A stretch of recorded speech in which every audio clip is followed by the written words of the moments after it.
मित्रों नमस्कार, मैं चित्रकार वासुदेव कामत मोगरा फुलला इस चित्र संवाद में आपका फिर एक बार स्वागत। 2006 में गजराज ऐसी चित्र मालिका मैंने बनाई थी। मतलब हाथी के जीवन के ऊपर, हाथी इस विषय को मद्देनज़र रखते हुए अनेक विषयों का चित्रण इस प्रदर्शनी में हुआ था। कुल 30-35 चित्र होंगे, सही में संख्या मुझे ज्ञात नहीं है। मित्रों, हाथी एक ऐसा वन्य प्राणी है कि दक्षिण अफ्रीका में आप जो हाथी देखते हैं वो एक अलग है। भारत में जो हम हाथी देखते हैं वो एक प्रकार का है, और बर्मा से लेकर इंडोनेशिया, कंबोडिया तक पूर्व आशिया में जो हाथी दिखते हैं वो भी थोड़ा अलग है। और हर एक स्थान के हाथी अपने अपने जीवन शैली में रहते हैं। मित्रों, तो भी एक बात ध्यान में रखिए, आपके भी संज्ञान में ये बात है कि भारतीय संस्कृति में हाथी यह वन्य प्राणी केवल वन्य प्राणी इस दृष्टि से नहीं है, अपने संस्कृति से जुड़ा हुआ है। यहाँ तक कि समुद्र मंथन में जो ऐरावत आया वो हाथी एक प्रकार का रत्न है। इस प्रकार की भावना उस हाथी के साथ जुड़ी हुई है। पौराणिक कथाओं में अनेक बार हाथी आते हैं। ऐतिहासिक प्रसंगों में प्रोसेशन के लिए या तो युद्ध स्थल पर वाहन की दृष्टि से हाथी का उपयोग हुआ है। और आज हम सर्कस में हाथी देखते हैं या तो जू में देखते हैं, और न जाने मार्केट में, बाज़ार में भी हाथी को लेके घूमते हैं। तो हम ये बात देखी हुई है। लेकिन हाथी केवल वन्य पशु नहीं, जैसे मैंने पहले बताया, यह एक ग्रुप करके, मतलब झुंड में रहने वाला प्राणी है, कुटुंबवत्सल है, मनुष्य जैसे सामाजिक प्राणी है। उसी प्रकार हाथी भी झुंड में रहते हैं। उनका एक परिवार सदृश एक दूसरे के साथ नाता भी रहता है। अपने छोटे छोटे बच्चों का वो केयर भी करता है, उनको संभालता भी है। तो ये बातें आपने अनेक बार टीवी पे देखी भी होगी। तो मैंने सोचा कि चलो गजराज के ऊपर हम ऐसे कुछ चित्र की सीरीज़ बनाएं कि जिसमें कुछ अच्छी बातें, कुछ अच्छा संस्कार दे सके।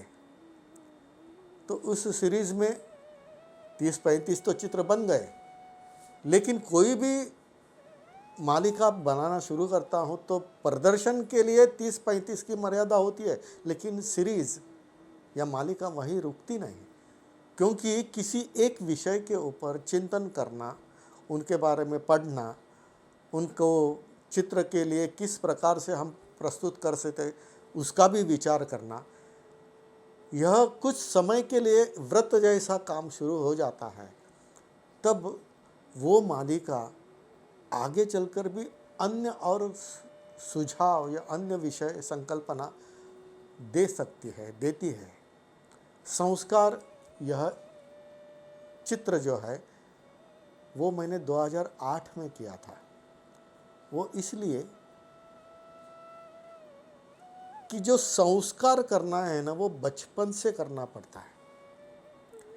घरेलू अच्छे संस्कार, सद्गुणों के संस्कार करने हों तो बचपन से शुरू करने होते हैं। तो यहाँ मैंने इस चित्र में ऐसे देखा कि जो मातृ हातिन है, वो हातिन अपने बच्चे को उसके सुंड में जो कमल कलिका है वो भगवान को अर्पण करने के लिए प्रोत्साहित कर रही है। बचपन में हमें लिखने के लिए, नमस्कार करने के लिए, कुछ अच्छी कृति करने के लिए, जैसे माँ और पिताजी अपना हाथ पकड़कर अपने से काम करवाते थे, सिखाते थे, उसी प्रकार अपने शुंड से वो छोटे बच्चे के शुंड को वो आगे करते हुए कमल कलिका अर्पण करने के लिए बताते हैं। ये कमल कलिका केवल पुष्प नहीं है, हाथी का कमल पुष्प यह अत्यंत रुचि का खाद्य है। देखिए, मुझे भूख लगी तो मैं खाता हूँ, तो ये प्रकृति है, प्रकृति का नियम है। लेकिन मुझे भूख लगी है, मैं अभी खाने वाला हूँ, तो सामने कोई मेहमान आता है, सामने कोई भूखा है, तो मैं भूख लगते हुए भी मैं मेरा खाद्य उसमें से कुछ अंश उसको देता हूँ, अर्पण करता हूँ। यह संस्कृति है। मुझे भूख लगी है और कोई आए तो मुझे कम होगा, इस दृष्टि से पूरा खा लेना, दूसरे का भी छीन कर खा लेना, यह विकृति है।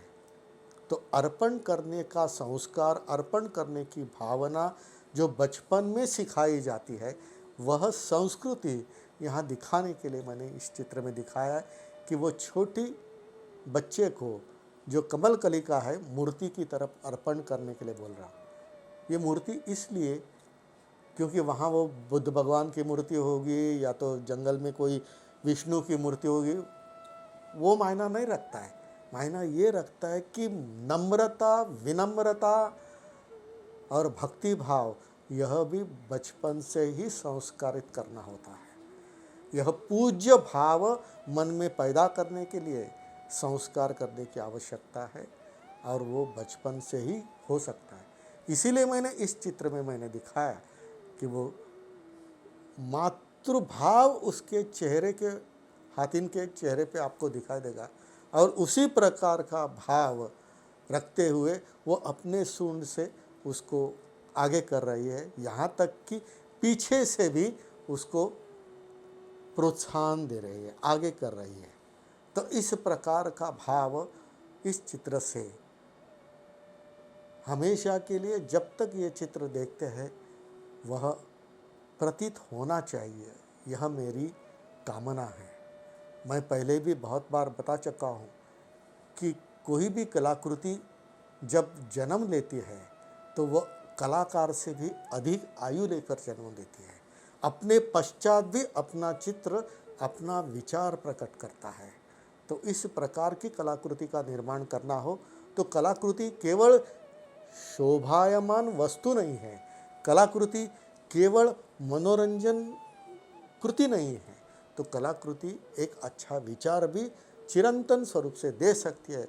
इस प्रकार का भाव रखते हुए मैं चित्र बनाता हूँ। यह तैल रंग में बना था, कैनवास पर बना था।